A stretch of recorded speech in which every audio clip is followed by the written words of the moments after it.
All right, welcome back to the Fight Talk. Today, I am joined by one of the goats of the Misfits boxing scene, and in my opinion, my favorite co-host in the world, and one of the biggest podcasts on Misfits. I am joined by Ben the Bane Davis. How you doing, bro? Oh man, thank you so much for having me, brother. It's a pleasure to be here. Yeah, thank you for coming on. Listen, we've just had such an amazing weekend with Misfits. Talk me through your emotions that night. You did a really good job when you were doing the post-fight interviews as well. Talk me through how you felt that night. Yeah, it was a fantastic night. Misfits in Miami. I think everything came together in the co-main and main event. Anthony Taylor, 3 days notice, was part of the freaking broadcast team. Yeah. And after several fights goes, warms up, and just dissects a very dangerous debutant. So I was, very excited and happy for him. I know Samuel Erikson personally. He's a very, very good dude and a tough fighter, but Anthony Taylor, I mean, how can you hate this guy making those sorts of decisions, not clinching at all, zero hugging from AT, and then Bruckner coming back in full force in the main event. That was the best he's looked. And BJ Flores, I spoke with him afterwards pretty extensively, and he was like, that was a C minus from Josh Bruckner. So Oh, wow. BJ believes that there's several letter grades that he can still achieve, and there's a lot of time left in this cruiserweight tournament for them to get there. Yeah, that's very true. In fact, I want to just touch on the point of the Anthony Taylor point. He came in a few days' notice to fight Samuel Erikson. I was really impressed. I think it was the best performance we ever got. But Lee Mhm. Perales, Deji's trainer, went on Instagram. There's a bit of backlash from his side saying that it wasn't actually the best performance. He thought someone wasn't as experienced as him. Expect that to happen. Do you agree to that somewhat? No, I don't You don't? disagree. Or excuse me, I don't agree completely. Yes, was it Samuel Erickson's boxing debut? For sure. But this kid's been around combat sports for many years. He was a staple in karate combat. He'd had a number of outings, beforehand. So yes, there are huge differences between that and boxing. And I think Samuel Erickson realized that. But for Daly to take that moment to criticize Anthony Taylor is, in my opinion, the wrong move. That's the Yeah. wrong thing to post. That's just a dick thing to decide to do in that moment. I don't know, Daly. I've heard nothing but good things, but seeing that post was certainly a little bit upsetting because with with just the situation, right? AT gets the biggest opportunity ripped away from him, and then a week later gets called to swoop in and save the co-main event, and he does, and he delivers in that fashion. Why you would take that moment to criticize the man is beyond me. It genuinely, you can tell, it genuinely irritates me, and I don't understand why Daly would do that. Yeah. I mean, also, Spider Kenny, he lost against Anthony Taylor as well. Maybe it's a bit of Mm. I don't even get the criticism, to be honest, because he still came in on a few days' notice. Even though it was someone who wasn't as experienced, he still fighting on a few days' notice can be really dangerous for a fighter. And Anthony Taylor's fighting Gabriel Silva as well very soon. So I mean, We'll I see think how it's he does. He's gonna pretty do much confirmed. He's gonna do better than me, that's for sure, against Gabe. Yeah, and that's the other side of this coin, right? Is he doesn't get to rest, he doesn't get to enjoy this. He's right back into camp and has to defend the throne once more on X Series 17. Like I mentioned, a card that he originally was getting the biggest opportunity of his career on. So I'm just so pumped up for Anthony Taylor and Gabe. You're gonna need the A game. This version of AT, this lean, mean monster is not OJ Rose. It's not Ben Davis. It's the champ. And if Gabe and Brickhouse aren't training their asses off, like I know they are, he's not going to come up with a W. Do you have a prediction specifically for this fight? I don't know if you're allowed to give Oh, predictions, but I know. It's tricky because as part of the broadcast and someone that operates in the roles that I do, I never like giving the predictions or specific outcomes, but I believe that if this version of AT shows up again and the version of Gabe that's shown up against, myself and OJ, I have to lean towards the guy that just fought and won several days ago. To be honest, I'd have to agree with that. I know Gabriel Silva is very experienced too, but when you fight someone like AT, he's also experienced. To be fair, I don't think a lot of people Mm, understand how experienced he really is. If he fights like that, I genuinely do think we're going to see a knockout that night because both men are going to just come coming at each other, guns blazing, hopefully. And you know what? Speaking of yeah. that card, there's been a lot of like confusion with because of KSIs pulls out the fight. There's been a lot of about it being a pay-per-view card continuously too. Do you think that it's worth being a pay-per-view show? I believe so. You've got two title fights, Dean the Great returning and defending the lightweight throne against Conor McGregor's personal photographer, Dave Yogerty Fogarty. Now AT defending the strap against Gabe Silva. HS Tiki Taki's finally making his debut. And then the main event, Danny Aaron's versus Danny Simpson, a Premier League winner and a very, very well-known and well-regarded YouTuber. So in my opinion, yes, I think it's a pay-per-view, but the caveat I would add is it needs to be competitively priced. I'm not sure off the top of my head what it is at right now. If I were going to sell this to people, I would probably put like 19.99 or 24.99 attached Yeah. to it. Something that's not 50, $65 like we've seen. Something that's, hey, this is a pay-per-view and we're going to make a bit of money on it, but we recognize that in order to charge a 59.99, we might have needed a KSI fight or something in that realm. But again, I guess we're still getting a performance, right? So you're getting Yeah. something from from Something the different as nightmare. well. That's something I actually Yeah. respect a lot about KSIs because even though he pulled out the fight, he still cares so much about the company to try and do his part, play his role. He still wants to be involved in the scene, which I respect a lot. And I saw a video of Adele Riley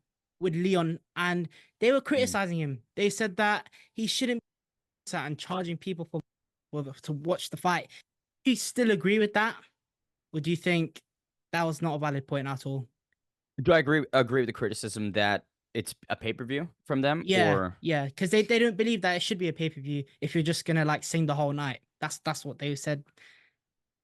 I disagree with that take for the reasons I just mentioned. The card itself Yeah, is very, very solid, and you are getting that performance. So it depends on what it's priced at. I think their criticism might be cornerstoned by a $65 number. And if it is priced like that, I would sort of sit back and maybe scratch my head. But no, I mean this I feel like this absolutely should be a bit of a pay-per-view given what's on it. Like if a UFC card has two title fights on it, do you think that's a fight night at the Apex? No, that's big money Madison Square Garden, right? yeah, So granted, completely different levels and definitely. sports, but I disagree with that. I think that this still has enough juice behind it to be a pay per view. I would agree, sir. It's something that we haven't seen before. Misfits always surprising the fans. See a concert live on TV. I'd say let's give it a go. Do you know how that night's gonna work? Because is KSI performing last? Is he gonna perform in between the fights? How's it gonna work? I wish I knew. I was just having that same conversation after the event in Miami. I was like, is it going to go before the co-main or is it after the main? If I were making those decisions, which I'm not and should not, given I have no expertise in the area, I would probably do it before the main event or maybe before the co-main event. That to me, those two spots would maybe be the best because the problem is if you have the main event and then you do the concert, the worst visual ever is people walking out of the arena while he's Uh, performing, which could possibly happen if they were only there for the boxing and only wanted to see Danny Aaron's or whoever else. So I think placing it before the end of the event is the smartest move in my opinion. I think I'd actually agree. I didn't actually think about that point of people leaving this arena while he was doing his Yeah. concert. I think Misfits should be careful behind that. I think they should definitely place it before the main event. I think to get people hyped up in the arena. And you talked about the Danny Aaron's fight against Danny Simpsons. That was a fight. I'll be honest, I was a bit gutted I didn't see the Bieber fight, but Danny Yeah. Simpsons.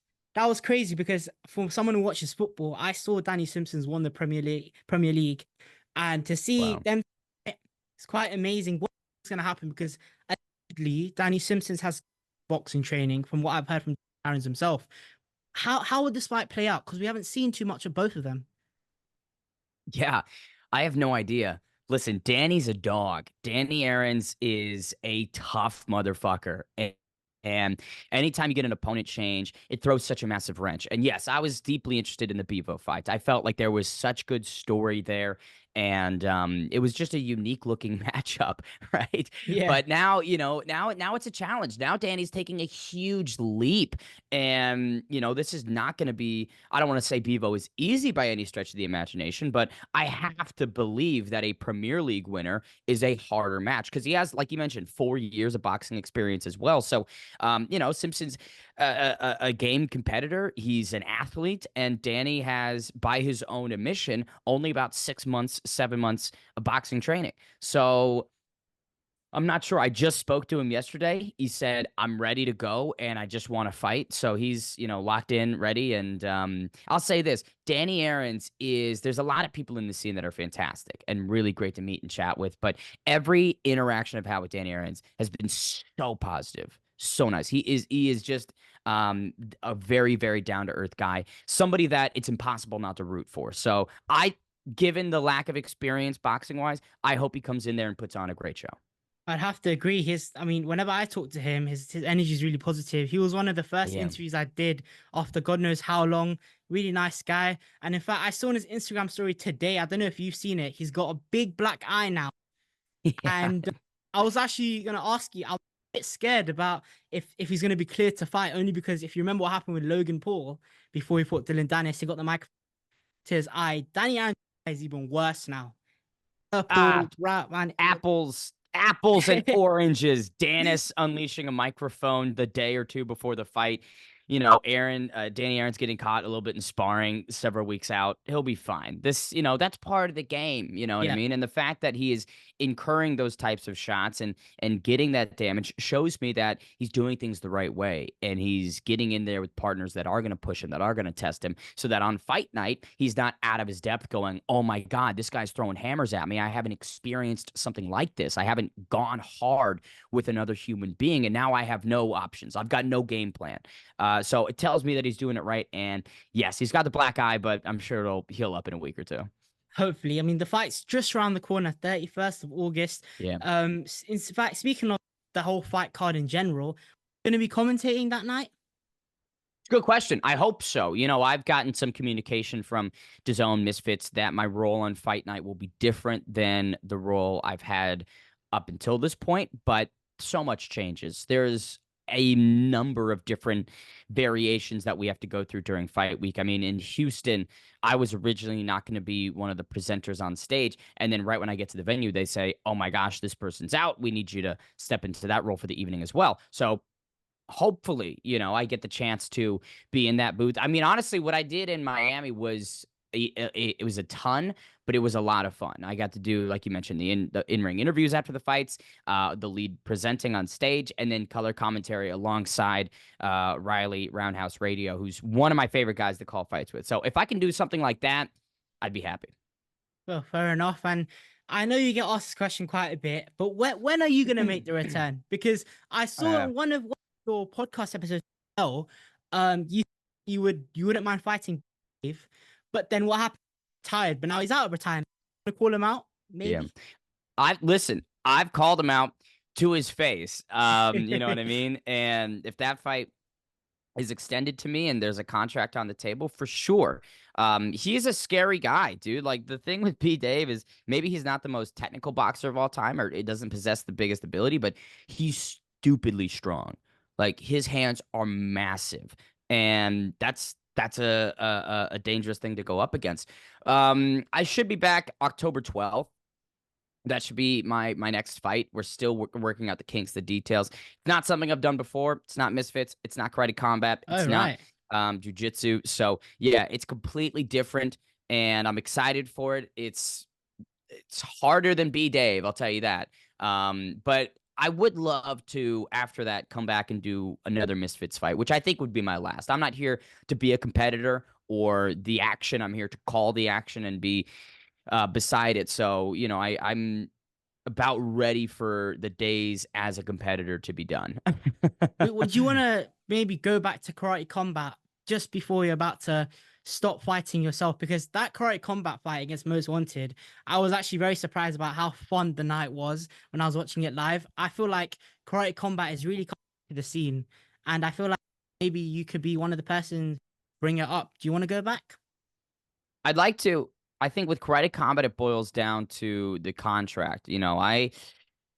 With all due respect, and I try and be a very humble guy, but if you want my services inside the ring, then you must pay a certain amount for me to make Yeah. it worth my while. There's a lot of expenses during fight week, and the weeks leading up to it, coaches, and other fees. So if you want me to compete, you got to give me a actual offer. I had to turn something down from Karate Combat last week because it was respectfully a bit of a joke. to extend that price to me. So I was like, listen, here's the fee. If you don't want to pay it, no worries. We don't have to do business. But if you want me back, which, listen, I feel every time I've gone out there, I've maximized that moment. I've blown that fight out of proportion to what it needs to be. My fight with Gabe was one of the most talked out ones. The fight with Most Wanted, one of the most talked out ones. The fucking jujitsu match I had was the big talk of that night back in May of 2023.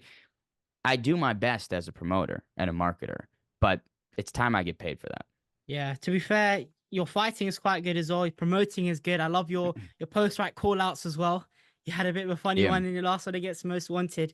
Um, so speaking of your future career in the fighting world, if we continue this conversation, for your last ever fight, is there a dream fight you have? And is there a dream city you would like to fight in? Mm. Colby Covington in the UFC in Phoenix, Arizona. That would be the most ideal way to conclude it. I'll keep hammering it. Yeah. That to me, like getting a UFC or a PFL debut is very unrealistic, right? But I'm the type of guy that shoots for those stars and will do it consistently and on the biggest public platforms. So doing that to close things out would be the funniest way to end my chapter as a competitor. I'd certainly be very impressed. That's one of the biggest things anyone has done in to get into the I am. UFC.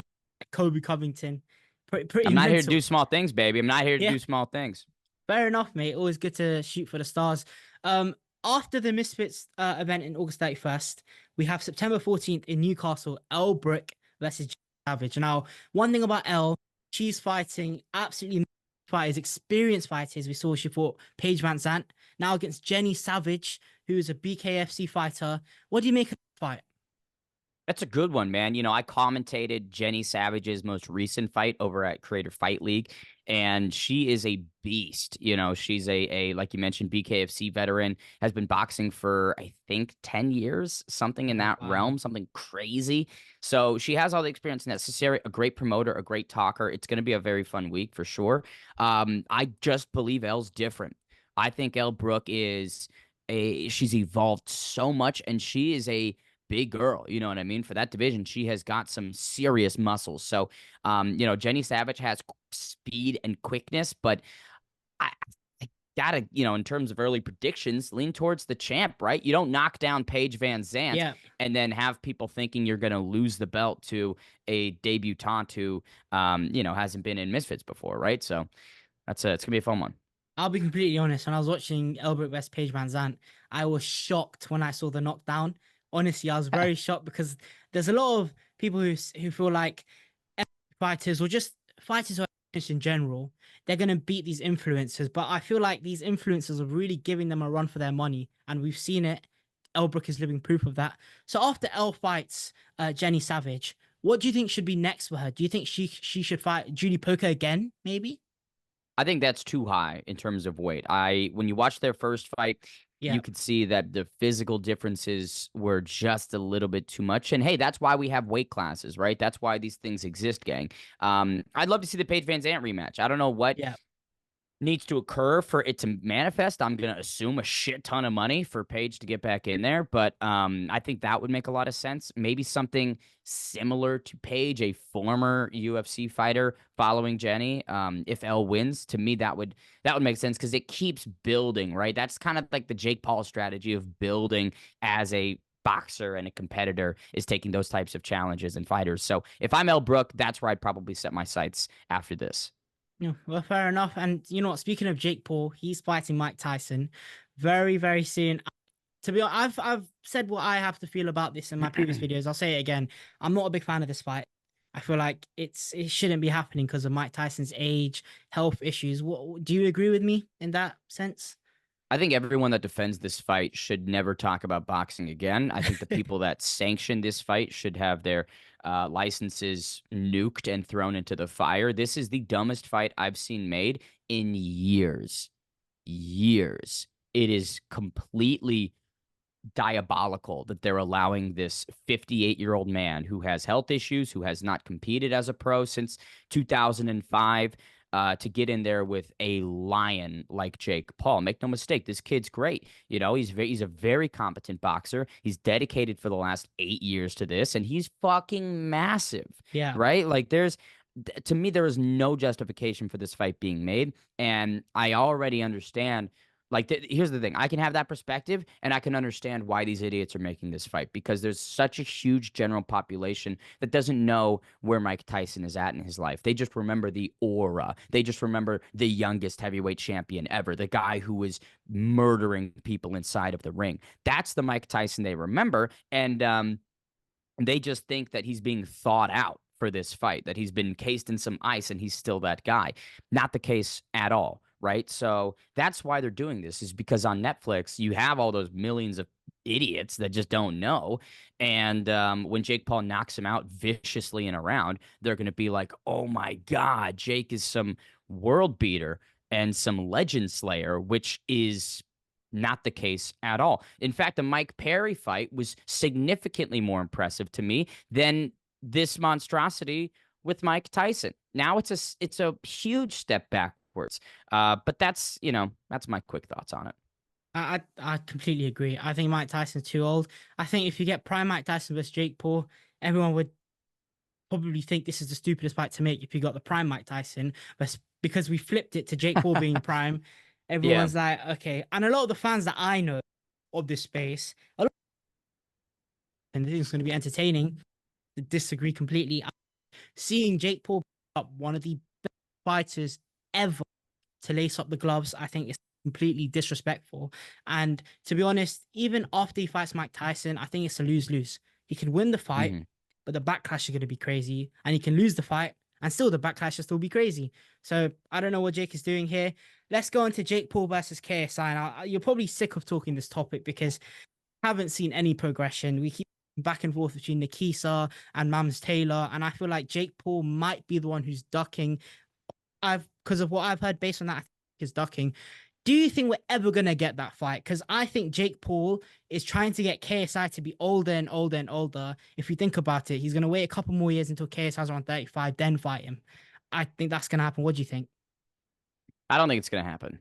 You don't? Like you mentioned, everything points towards it not coming together. There seems to be a communication barrier, and Mams, everything he's publicized, it's clear if that's all true that he's trying, and that's just not being reciprocated by Jake's team for one reason or another. I don't understand. Like to me, it would make a hell of a lot more sense to move mountains to get the Jake Paul and KSI fight instead of doing this bullshit with Mike Tyson.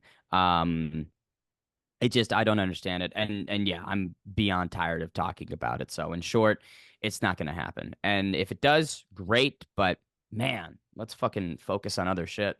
Yeah, and speaking of a different focus point, then KSI he came back to fight Jake Paul. That was his end goal, but Mhm. that end goal is looking really, really far ahead. I don't think it's even going to happen at this point. So, what is KSI's end goal? Obviously, you're not KSI, but if you had to, what do you think KSI is doing in the scene? I'm not sure.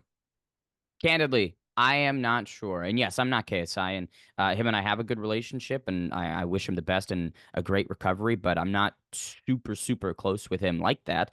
And it just seemed that with this Slim and Anthony Taylor tag team matchup, his heart wasn't in it. He wasn't interested. We were doing press in London early July, and that entire day, it wasn't the same KSI. He just Yeah. didn't seem pumped up about this and was more so going through the motions. I'm not sure if he would agree or disagree with me, but that was just my take being there that day, being around them. Now, I think there are interesting matchups, and I think there are fights that justify training camps and the opportunity cost of him coming and dedicating to boxing again. I I don't see the downside, unless he wants to do something like music or touring or things like that. And it does kind of appear like he wants to focus on that side of himself right now. So I don't know. In terms of end goal for KSI, if Jake Paul's not the option, who knows? Fair enough, and I have to agree. Yeah, with in the presser in London, I was there. I don't know if you can see my wristband. I was there at Hilton. KSI's energy was not there. Of Yeah. course, you put on a positive show that whole day. Your press conference vibes, it was amazing as it always is. But with KSI, there was he wasn't given the same energy. I don't know if because he knew the fight wasn't going to happen because of the injury at the time, but I don't think he is interested in fighting anymore. And I feel if he's not, he should just leave it. He should fight again. Continue pursuing what you want to do because boxing is dangerous. If you're not going to take it seriously, you're going to get hurt. So yeah, I think KSI pursue his music. And do I don't know if you know about this, but do you think KSI is going to be releasing any new songs on the night when he fight? Well, when he performs in Dublin? I have no answer, yes or no on that, but it would be a very good idea. And I think that would add some more sprinkles and some more flavor to it. And I believe he's got that album, right, that unfortunately leaked Yeah. not that long ago. So maybe performing that and then some songs that didn't make the cut to that album would make sense in my book. That would be the moment that I would release something new, right, and take advantage of that opportunity. No, 100%. And I want to talk about a few of the fights that just happened this past weekend. Mm. Argentinian King, he fought, and I don't know what's going to be next for him because he said he was going to retire in one of the interviews I saw with Fred. Do you think he should retire, or do you think have a couple more fights, see what happens next, and then take like the chances again? I think it was a very frustrating fight for Argentinian King, and we spent a lot of time together that week. And after the fight, we had the chance to catch up a ton, and he took a loss, and it was disappointing, and he was frustrated, naturally so. But he was also fighting one of the best guys at the lightweight level, you know what I mean? And arguably inside Misfits as a whole. And he landed some really nice shots on him. You know, Yeah, the criticism from the Pulley fight was that the volume wasn't there and he wasn't letting his hands go. That increased a little bit in this fight, still not to the level that I would want to see, but he was showing improvements. He was showing that there were new wrinkles.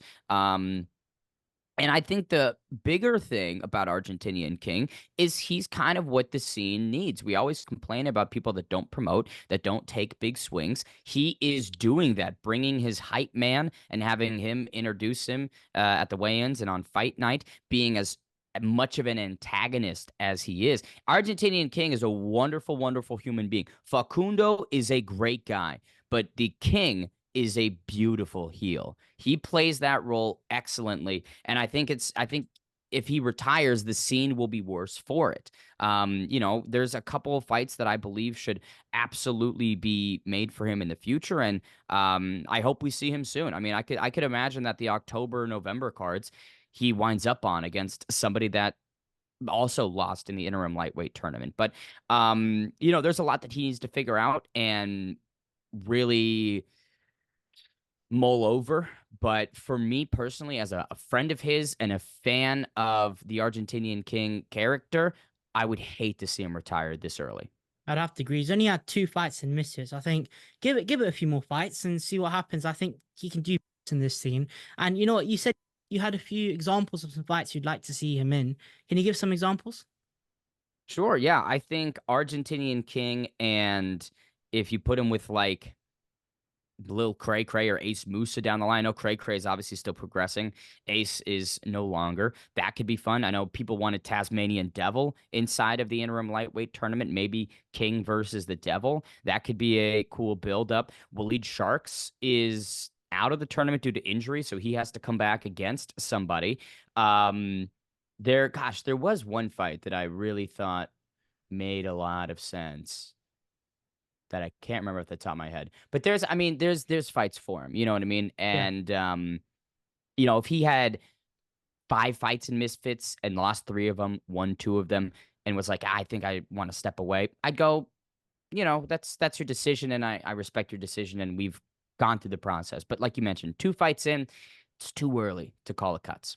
It's definitely too early. And I also want to talk about Foxer G. He's one of my close friends Mm. in this scene. I want to see him return very soon. I see him posting and teasing on his Instagram, oh, coming back soon, coming back soon. But it's taking a I have to ask him this. I'm going to be interviewing him very soon. But what would you like to see Foxer G? Now, I just brought his name up, but I'm going to reiterate it because this makes so much more sense to me is Fox the G versus Waleed Sharks. You've got a guy in Waleed who has been at the top of the scene, who's fought the best of the best and is now looking for a bit of a comeback. And then the young, hungry prospect who is just gaining new tools every single day like it's going out of business. To me, that fight is a great clash for, like I mentioned, one of those October, November cards. Fox needs to step up. I told him that yesterday at the hotel when I saw him. It's time for a step back into something more competitive. As easy. I don't want to say the word easy, but he's had a relatively easy time with Evil Hero, with Small Spartan J. So let's level it up. And to me, Waleed Sharks is the perfect timing, perfect opponent. Because imagine if he does to Waleed what he did to Small Spartan J, then this That would kid be is incredible. is undeniable at that point, right? And it proves that all of the people that, because he didn't go into the lightweight tournament because of that main event opportunity. That's the reason why he wasn't there. But many people look at it and go, oh, these people are the best in the division, and you're on the outside looking in, right? So if he takes out Waleed Sharks, who at one point in time was the tournament favorite, and does it in emphatic fashion, what can people say? I think it's a very good fight to make.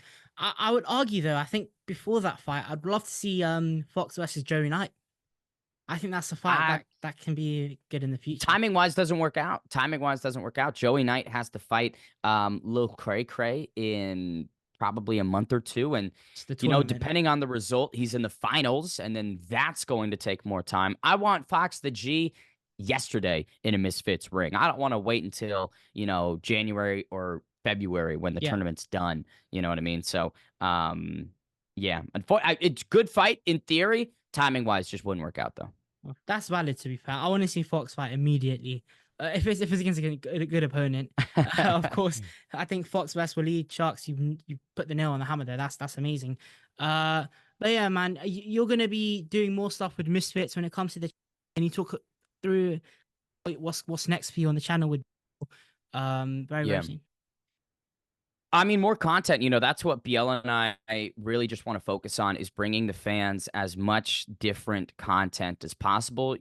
We've started the On Tour series, which is very much like oh gosh, what's the British show? Top Gear. It's very Top Gear. It's Dana White looking for a fight-esque, where, we go out, have some fun in the area, try on whatever clothes is, known for in that space, and have a good time. Then On Air, which he does a very like one take, just going around talking to people at the weigh-ins, or Fight Night. If you watch F1, it's similar to what that guy does on the grid before the races start, where he's just walking around with a microphone and a camera. So 2 new pieces of content. We've done documentaries. We did a doc for Ryan Taylor and Mist, which was great, and we'd love to do some more action like that. And then Misfits News, which is our staple, our flagship show, that we're happy with the success it's had over the last 35, 36 episodes. And, we hope to level that up more. One of the big things that we've spoken with the company about is that we should be breaking news. We should be the ones that are disclosing updates and things like that. And what fans need to understand, because we get attacked for this unfairly sometimes, there's a lot of decisions that are above us that prevent or allow us to do certain things. And we want to do as much as possible, but at times that's just not the case.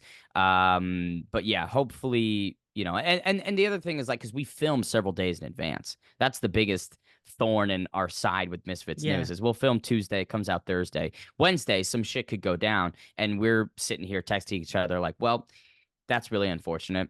We'll talk, you know what I mean? Like, Yeah, I there's mean, nothing, there's I little we can remember do. you called out B Dave on Misfits News, but on the day that I got released, he had retired. So I was like, oh no.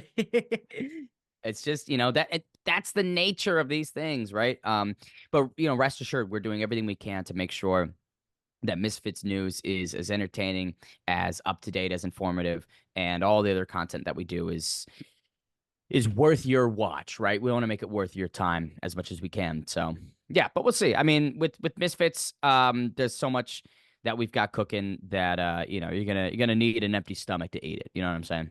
Yeah, well, everything sounds good, mate. I wish you the absolute best for your future. I hope you have a couple more fights, then pursue your promoting and post-fight interviews, commentary. Thank you for coming on today. I really appreciate it. Thank you, brother. I appreciate you. Have a good one.